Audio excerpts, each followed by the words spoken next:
자, 일단 오늘 배울 내용 앞서서 지난 시간까지 배웠던 공식들 간단하게 정리 한번 하고 가져갈게요.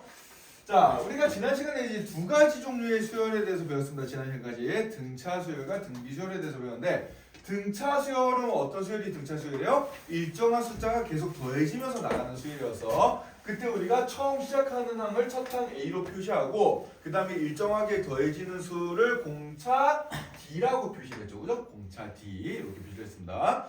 자, 등비 수열은 처음부터 시작해가지고 일정한 숫자가 곱해져서 나가는 수열이었고 얘는 첫 항을 이제 A라고 뒀을 때 공비는 우리가 뭘로 표현한다? R이라고 표현한다. 계속해서 똑같은 수가 곱해져 나가는데 그 곱해져 나가는 똑같은 수를 공비라 그랬어요. 공비라 그랬어요. 자, 공비는 우리가 이제 보통 영어 알파벳 소문자 R로 나타내고 공차, 공통된 차이는 영어 알파벳 D로 나타낸다. 이렇게 이제 배웠습니다.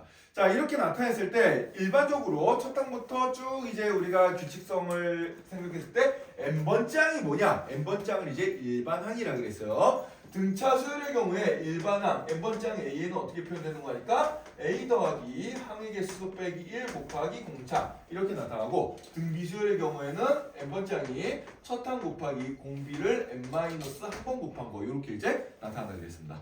이게 이제 등차 수열과 등비 수열의 일반항이었고요. 자, 그 다음에 두 번째로 이제 우리가 배웠던 공식이 중항이었어요. 중항. 중항은 어떤 세 개의 숫자 AX, B가 순서대로 등차 수열이거나 등비 수열일 때 가운데 항 X가 양쪽 녀석으로 어떻게 표현이 되냐 그 녀석이었는데 등차 수열의 경우에는 가운데 녀석을 두 배 해준 게 뭐랑 같다? 양쪽 거를 더한 거랑 같다. 요런 이제 관계식을 가진다 그랬고 등비 수열은 가운데 녀석을 어떻게 해준 게 제곱해 준 게 양쪽 거를 곱한 거랑 같다. 요런 관계식을 가진다 그랬습니다.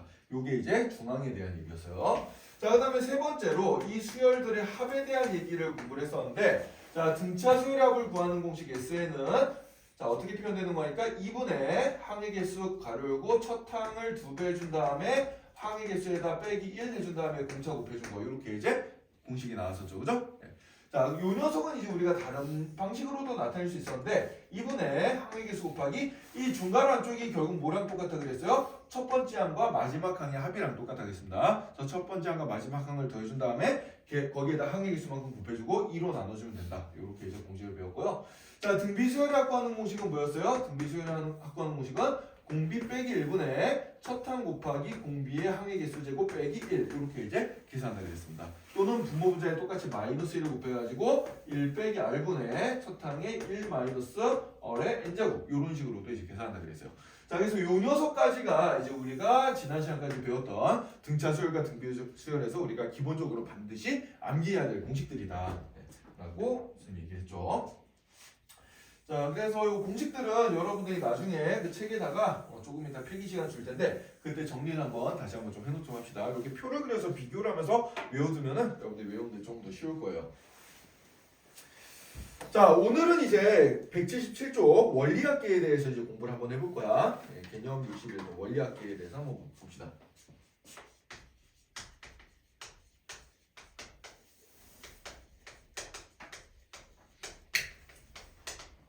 자, 개념 61번 원리학계. 자, 예를 들어서 뭐 요런 걸 한번 생각해 볼까요? 자, 원리합계의 뜻이 뭐예요? 원금과 이자의 합계 한마디로 동계산 문제입니다. 동계산 문제. 자, 자본주의 세상에서는 돈 문제만큼 이제 중요한 게 없어요. 그래서 동계산하는 방법을 여러분들이 잘 익혀놔야 나중에 어디 가서 사기를 좀 덜 당할 수 있다. 라는 얘기입니다. 요새도 뉴스 보면 이제 심심찮게 금융사기들 같은 게 많이 나오는데 그런 거에 안 당하려면 여러분들이 숫자에 대한 개념을 어느 정도 좀 꿰고 있어야 된다라는 거예요. 거기에 대한 가장 기본적인 내용들 이제 공부를 해볼 건데 자, 예를 들어서 뭐 이런 상황을 한번 생각을 한번 해봅시다. 자, 이제 예를 들어서 우리 소연이가 이제 대학을 졸업한 다음에 취직을 했어요. 취직을 해가지고 이제 열심히 이제 돈을 모아가지고 나중에 뭘 할까 생각을 해봤을 때 그래, 한 5년 후쯤에 유럽 일주행을 한번 떠나볼까? 이런 생각을 했습니다. 그래서 이제 매년마다 일정 금액을 열심히 저축을 해가지고 여행 비용을 만든다고 생각을 해봅시다. 여행 비용을. 그래서 이제 소연이의 목적은 이거예요. 예를 들어서 1년마다 내가 이제 100만 원씩 꾸준히 여행 비용으로 저축을 할 겁니다. 매년 초에 저축을 할 거예요. 저축해서 몇 년 저축할래요, 소연아? 몇 년 저축하면 유럽 일주 여행을 갈 수 있을 것 같아요? 소연아? 몇 년 저축하면 유럽 여행을 일주 여행을 갈 수 있을 것 같아? 100만씩 저축하면? 한 10년 잡아볼까요? 한 10년쯤 저축해서 20대 초반에 열심히 이제 저축을 시작해가지고 30대 초반에 이제 유럽 일주 여행을 럭셔리하게 한번 떠나보자, 크루즈 여행을 떠나보자, 이런 이제 목적을 잡았다고 합시다. 그래서 매년 초에 저축해가지고 10년 동안 저축을 한다고 합시다.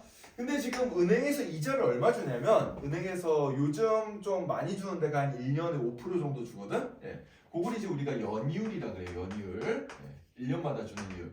연이율이 지금 5%다. 이렇게 이제 생각을 해봅시다. 이런 식으로 이제 예를 들어서 이제 취업하고 첫 해 이제 100만 원 저축하고 그 다음에 또 100만 원 저축하고 그 다음에 100만 원 저축하고 이렇게 해가지고 10년 동안 저축을 쫙 했습니다. 그럼 이제 은행에다 열심히 차곡차곡 모으면은 은행에서 이제 1년마다 이자를 5%씩 줄 때 이게 10년이 지나면은 그 내가 그동안 저축한 돈을 다 모으면 얼마가 될까? 요걸 한번 생각을 해보자는 얘기예요. 만약에 이자가 없으면 어떻게 되겠어요? 이자가 없으면은 그냥 100만 원씩 10년이니까 딱 1000만 원이 되겠지, 그지? 근데 이자라는 게 있기 때문에 1000만 원보다는 조금 더 많은 금액이 될 거란 말이야. 자, 그럼 이제 어떻게 생각하냐? 여러분들 돈 계산하는 거 한번 생각을 한번 해봅시다. 예를 들어서 내가 요런 상황을 한번 생각해보자. 그 전에 여러분들 요 개념을 좀 알아야 될 것 같은데. 은행에 저축하는 방법은 크게 이제 여러분들이 예금과 적금이 있어요. 예금과 적금. 예금과 적금의 차이는 뭐냐? 예금은 그냥 돈을 내가 목돈이 있어. 예를 들어서 로또에 당첨됐어. 로또에 당첨돼가지고 한 10억이 있었다. 그러면은 그 10억을 당장 어디 쓸 데가 없으니까 그냥 은행에다 집어넣어 놓는 거예요. 그냥 목돈을 집어넣어 놓고 그냥 은행에서 뭐 1년마다 이제 쭉 나오면 계속 넣어놓고 그냥 쭉쭉 불린다라고 생각해 주는데 그런 게 예금입니다. 그러니까 얘는 한 번 넣고 돈을 더 넣지 않아요. 그냥 쭉 가는 거야.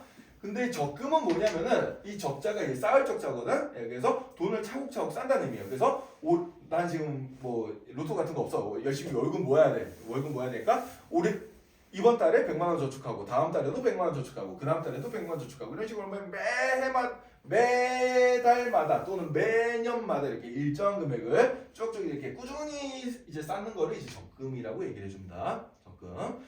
자, 그럼 예를 들어서 예금에 대한 얘기부터 한번 해볼게요. 예금에 대한 얘기. 자, 내가 만약에 연이율이 5%야. 연이율이 5%인데 첫 해에 100만 원을 저축했다고 합시다. 100만 원 저축했어요. 그러면은 1년 후가 되면은 연이율이 5%면은 이제 돈이 얼마가 될까요? 얼마가 되겠어요? 100만 원 내가 저축해서 그리고 은행에다 1년을 냅뒀어. 은행에서 1년마다 이자를 5% 준대. 자, 그럼 1년 후에는 돈이 얼마가 될까? 105만 원이 되겠죠. 그래야 그래요. 그죠? 105만 원이 됩니다. 왜 이렇게 다들 좀 멍하지? 자, 105만 원이 되겠죠. 그죠? 뭐야? 원금에 해당되는 100만 원과 이자가 붙은 100만 원의 5%고 5만 원이잖아. 그지? 그걸 합해가지고 이제 얼마가 된다? 105만 원이 되겠습니다. 105만 원. 자, 그럼 여기에서 다시 또 1년이 지났다고 해봅시다. 자, 여기에서 다시 1년이 지나면 지훈아, 돈이 얼마가 될 것 같아요? 이 상태에서 1년이 또 지났어. 그럼 어떻게 되지? 5% 이자가 또 붙었어요. 그럼 돈이 얼마가 되겠어요?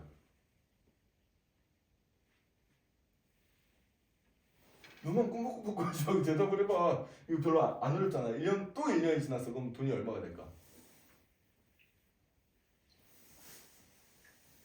오늘따라 거부권이 심한데요?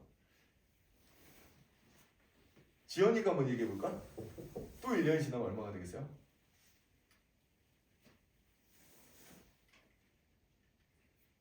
또 오늘따라 좀 멍하네 다들. 오늘 뭔 일 있니?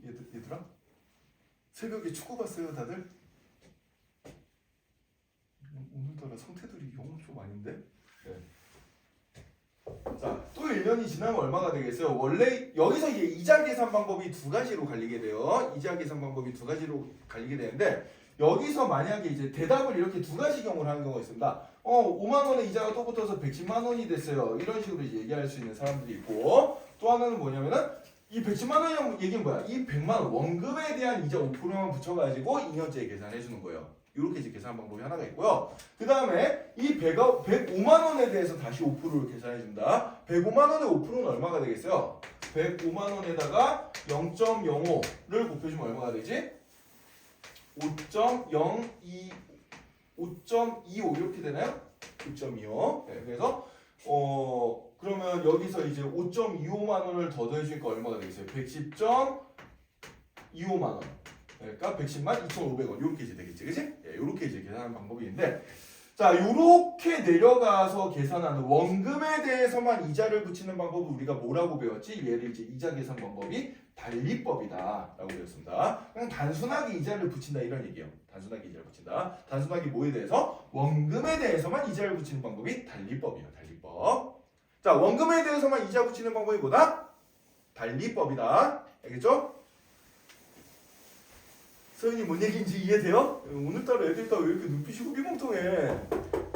자, 달리법. 자, 그 다음에 위에처럼 계산하는 방법이 뭔가 하니까 여기 100만 원 원금에 대해서도 이자가 붙지만 이자가 붙은 녀석에 대해서 또 이자를 붙이잖아. 그치? 요렇게 이제 계산하는 방법을 우리가 무슨 방법이라고 그러냐면 복리법이라고 그래요. 복리법. 예. 그래서 얘는 이자가 중복돼서 계속 붙는 거야. 예, 복리법이라고 그러고요. 우리가 현대사회, 현대 자본주의 세상에서는 이자 계산 어떻게 해주는 거니까 복리법으로 계산을 해준다라고 생각해주면 돼요. 알겠어요? 복리법. 이자에도 이자를 붙이는 방법입니다. 자, 그래서 달리법은 우리가 생각을 안 할 거예요. 안 쓰기 때문에. 네. 달리법은 생각을 안 할 거다. 자, 근데 이제 여러분들 이 계산을 이렇게 쓰다 보니까 이게 벌써 소수점이 나오니까 되게 숫자가 어때? 더러워 보이잖아. 그치? 여기서 지금 1년만 더 지나도 어떻게 되겠어요? 여기다 또 원래 110.25만 원에다가 110.25에다가 0.25 곱해서 더해주면은 계산식이 아주 더러워 보입니다. 그래서 식을 좀 깔끔하게 쓸 수 있는 방법을 우리가 만들어 볼 건데 어떻게 해주면 되냐면, 자, 여기 이 105만 원의 정체를 한번 생각해 볼 거야. 자, 이 105만 원의 정체는 뭐냐면은 105만 원 정체는 원금에 해당되는 100만 원과 그 다음에 원금 100만 원에 해당되는 5%의 이자 100분의 5 얘를 곱한 걸 더해준 거죠. 그래 안 그래요? 그죠? 더해준 건데, 자, 이 녀석을 계산을 하지 말고 100이라는 공통인수로 내가 묶어보자. 여기랑 여기에 100이라는 공통인수가 있잖아요. 그치? 그래서 이 녀석을 100으로 묶어주면 어떻게 되겠어요? 1 더하기 100분의 5가 되겠죠. 그죠? 1 더하기 100분의 5는 소수로 고치면 뭐예요? 1.05가 되겠습니다. 따라서 얘는 100만 원에다가 1.05를 곱한 게 되겠구나. 이렇게 생각을 해줄 수가 있어요. 자, 그러면은 요또 2년째 되는 110.25만 원이 어떻게 나왔냐면은 원래 105만 원, 원래 1년 전에 원금 105만 원에다가 그 다음에 105만 원에 또 이제 0.05 100분의 5에 해당되는 녀석을 곱해주면 되겠지. 그래 안 그래? 그죠? 얘도 그럼 105라는 공통인수가 있으니까 105로 묶어줄 수가 있단 말이야. 자, 그럼 얘는 105로 묶어주면 어떻게 돼요? 1 더하기 100분의 5가 될 거고, 그럼 얘는 105에다가 1.05를 또 곱해준 게 되는데, 근데 이 105는 앞에서는 또 뭐랑 같아? 100에다가 1.05 곱한 거란 말이야. 그럼 얘는 결국 100에다가 1.05를 몇 번 곱한 게 되겠어? 2번 곱한 게 되겠죠. 그래 안 그래요? 그죠? 이런 식으로 생각해 줄 수가 있어요. 그럼 또 1년 후에 나온 금액은 규칙성을 생각해주면 어떻게 되겠어요? 얘는 100만 원에다가 1.05를 몇 번 곱한 거다? 3번 곱한 거다. 이렇게 생각을 해줄 수가 있을 겁니다. 자, 이런 식으로 이제 쭉쭉 처음에 100만 원만 넣어놓고 은행에다가 돈을 그냥 차근차근 불려지기를 기다리는 거야. 그냥 100만 원만 딱 넣고 그렇게 해서 10년이 지났어요. 10년이 지나면은 어떻게 될까? 10년 후에는 이렇게 쭉 지나가서 10년 후가 되면은 돈이 얼마가 되겠어요? 100만 원에다가 1.05를 몇 번 곱해준 거? 10번 곱해준 걸 이제 곱해주면 되겠죠. 그죠? 네, 이렇게 이제 계산이 될 거예요. 규칙성을 따져주면. 자, 근데 보통 1.05의 10제곱 같은 거는 문제에서 근사값이 주어집니다. 우리 책에도 보면은 이 값이 근사값으로 주어진 게 있어요. 어딘가에. 23번 문제의 그 가로 안에 봅시다. 23번 우리 177쪽. 23번 아래쪽에 보면은 맨 밑에 줄에 가로 요거 단 1.05의 10제곱은 뭘로 계산한다? 1.63으로 계산한다 그랬죠. 그죠? 그래서 이 녀석 대신에 1.63을 넣어서 계산해주면 어떻게 되겠어? 100 곱하기 1.63이 되니까 163 이렇게 이제 나오게 되겠죠. 그죠? 그래서 멀쩡하던 100만 원을 그냥 은행에 넣어놓고 1년마다 5% 이자로 10년 동안 불리면은 이자가 얼마가 붙는 거야? 63만 원이 붙는 거야. 그죠? 네. 그럼 이 비율이 일정하기 때문에 예를 들어서 내가 1000만 원을 넣었어요. 1000만 원을 넣고 10년이 지났어. 그러면은 이자가 얼마가 붙는 거야? 630만 원이 붙을 거고요. 그럼 예를 들어서 1억을 넣어놓고 은행에다 10년 동안 불렸어. 그럼 이자가 어떻게 되겠어요? 6,300만 원이 붙게 되는 겁니다. 5% 이자가 꽤 약간 센 편이에요. 이런 네, 이런 식으로 이자가 붙으니까 돈이 좀 많이 불어나온다. 네, 이런 식으로. 자, 요렇게 이제 계산하는 게 무슨 법이다? 복리법이다라 생각해주면 돼요. 자, 그래서 처음에 어떤 돈을 넣어놓고 꾸준히 그냥 기다리는 거야. 기다리는 걸 뭐라고 한다? 예금이라고 한다. 알겠지? 예금. 이렇게 생각해주면 되겠습니다. 자, 요게 예금이었고 이제 우리는 적금을 생각해줄 거예요. 적금을. 자, 역시 이제 여행 비용을 모으기 위해서 이제 1년에 100만 원씩 매년 초에 저축을 쭉쭉 한다고 생각합시다. 그래서 10년 동안 이제 저축을 할 거예요. 자, 그러면은 10년 후에 모이는 금액이 어떻게 될지 한번 생각해 보자. 자, 그러면은 내가 이제 1년째 초에 100만 원이라는 돈을 저금을 하고요. 그 다음에 또 2년째 초에도 100만 원이라는 돈을 저금을 합니다. 그 다음에 또 3년째 초에도 100만 원이라는 돈을 저금을 해요. 그 다음에 4년째 초에도 100만 원이라는 돈을 저금을 해줍니다. 자, 이런 식으로 100만 원씩 쭉 저축을 해가지고 10년째 초에도 10번을 넣을 거니까 돈을 10번 넣을 거니까 이런 식으로 쭉 해서 10년째 초에도 100만 원을 넣을 거예요. 그리고 이제 10년째 말에 지금까지 저축한 돈을 다 찾는다라고 생각해 주면 되겠어요. 자, 원래 이거를 여러분들 이제 머릿속으로 계산 어떻게 할까 생각해 주면은 자, 1년 초에 넣은 100만 원 넣었어. 그럼 얘가 이제 1년이 지나면은 2년째 초에 이때 넣은 100만 원은 어떻게 되냐면 100만 원에다가 1.05를 한번 곱해준 게 되겠지. 그치? 1.05를 한번 곱해준 게 된다. 그럼 이제 여기에다가 2년째 초에 넣은 돈을 100만 원을 더해가지고 여기에다 다시 0.5를 곱하면 3년째 초에 돈이 될 거고 거기에다 또 100만 원 더하고 이런 식으로 계산하면 될 것 같지만 그런 식으로 계산하면은 뭐 계산 열심히 하면 답은 나오겠지만 계산이 무지하게 복잡해져요. 그래서 얘를 따로따로 예금처럼 생각을 해줄 거예요. 자, 어떻게 생각해 주냐? 그냥 뭐 은행을 다른 데다 넣는다고 생각해요. 1년째 초에 100만 원을 넣고 얘는 그냥 10년 동안 쭉 불리는 거야. 10년 동안. 10년 동안 불리면 얘는 돈이 얼마가 되겠어요? 1년째 초에 넣은 100만 원은 이자가 10번 붙을 거예요. 그래서 얘는 1.05에 10제곱 해당되는 돈이 10년째 말이 될 거야. 그럼 그 다음에 2년째 초에 넣은 100만 원은 얘가 이자가 몇 번 붙겠어요? 얘 1년 쉬었으니까 이자가 몇 번 붙어? 9번 붙을 거야. 그럼 얘는 이제 100만 원이 5%의 이자가 9번 붙으면 돈이 얼마가 되겠어요? 1.05의 9제곱이 되겠죠. 그죠? 예금으로 다 생각을 해주는 거예요. 자, 그럼 3년째 초에 넣은 돈 100만 원은 이제 10년째 말이 되면 돈이 얼마가 되겠어? 100만 원에 1.05의 8제곱이 되겠죠. 그죠? 이런 식으로 쭉쭉쭉쭉 해주면은 10년째 초에 넣은 100만 원은 10년째 말이 되면 요 연초랑 연말은 딱 1년 차이잖아. 그지? 그죠? 2024년 1월 1일부터 2024년 12월 31일까지가 딱 1년이에요. 그러니까 얘는 이자가 한 번부터 어떻게 되겠어? 100 곱하기 1.05 이만큼의 돈이 될 거예요. 그럼 지금까지 10년째 말에 모인 돈은 얘네들을 다 어떻게 해주면 된다? 얘네들을 쭉 다 더해주면 된다. 이게 바로 이제 내가 그동안 저축한 돈의 총액이 된다라고 생각해주면 된다. 승현아, 칠번 보자. 자, 그래서 요 각각의 매년마다 놓은 돈을 각각 다 뭐처럼 생각해 주는 거야? 예금처럼 생각을 해주는 거예요. 예금처럼 생각해서 이제 1년째 초에 넣은 돈은 이자가 10번 붙고 2년째 초에 넣은 돈은 이자가 9번 붙고 이런 식으로 해서 이 녀석의 총합을 이제 계산해 주면 되는데 자, 그럼 이제 우리가 이 원리합계를 계산해 보자. 원금과 이자의 총합계 이 녀석 계산해 주면은 일단 이 아래쪽부터 위쪽으로 한번 쭉 나열을 써볼게.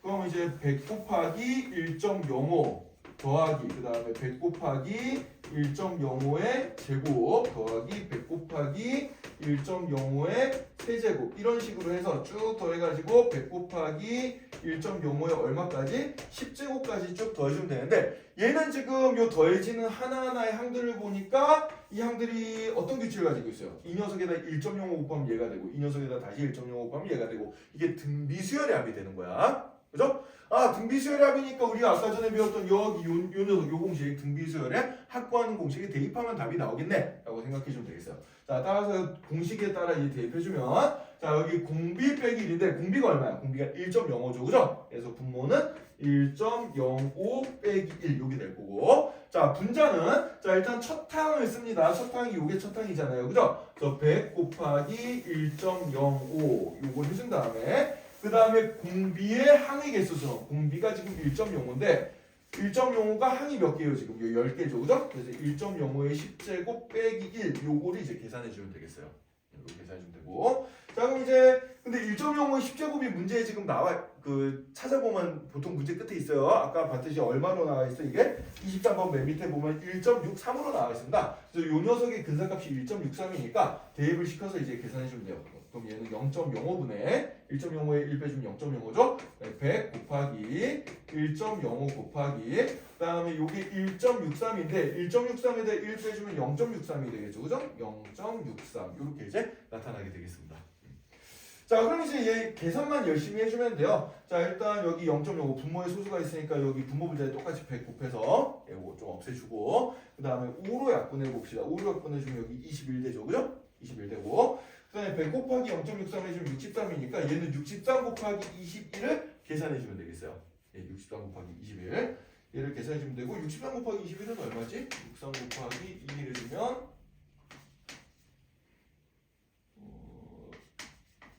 이렇게 되나요? 1353만 원. 예. 10년 동안 이렇게 모으면은 이만큼의 돈이 된다는 얘기입니다. 그러니까 이자가 만약에 없었으면요. 그냥 100만 원씩 10년 동안 저축하니까 딱 1000만 원이 될 텐데 이자 5%가 붙어서 10년 후에 얼만큼의 이자가 더 생기는 거야? 353만 원의 이자가 더 생기는 거다. 이렇게 생각해 주면 돼요. 알겠죠? 예. 요게 바로 이제 원리학계 문제고요. 원리학계 문제 중에서도 이건 뭐에 해당되는 문제냐면은 기수불이라고 합니다. 기수불. 좀 말이 어렵죠. 기수불. 자, 기수불이 뭐냐면은 이 기자가 뭐냐면은 우리 이제 기간할 때 일정 기간을 나타내는 그 기자예요. 수는 뭐냐면은 머리수입니다. 머리수. 자, 그래서 어떤 기간에 맨 처음에 돈을 지불한다 이런 뜻이에요. 그러니까 우리가 지금 돈을 언제 놓고 있어? 매년 초에 놓고 있잖아. 그치? 1년이란 기간을 잡았을 때 1년씩 잡았을 때 매년 초마다 돈을 집어넣는 요렇게 이제 계산하는 그 돈을 집어넣는 적금을 넣는 방법을 뭐라고 한다? 기수불이라고 합니다. 기수불. 네. 기수불의 반대로는 기말불도 있어요. 기말불은 뭐냐면은 똑같은 문제인데 매년 말에 저축을 하는 거야. 매년 말에 1년째 말에 저축하고요, 2년째 말에 저축하고요, 3년째 말에 저축하고요. 이렇게 10년째 말에 저축을 하면서 10년째 말에 돈을 다시 다 빼는 거야. 네. 그렇게 계산하는 게 보다 기말불이다라고 생각하시면 됩니다. 자, 그래서 일단 기수불 얘기를 한번 해봤는데 기수불 문제를 지금부터 한번 풀어볼 겁니다, 여러분들. 거기 177쪽에 문제가 기수불 문제가 두 문제가 있습니다. 20번과 21번 문제. 네. 그 두 문제를 지금 바로 한번 연습을 한번 해볼까요? 칠판에 적어놓은 거 참고해가지고 좀 풀어보세요.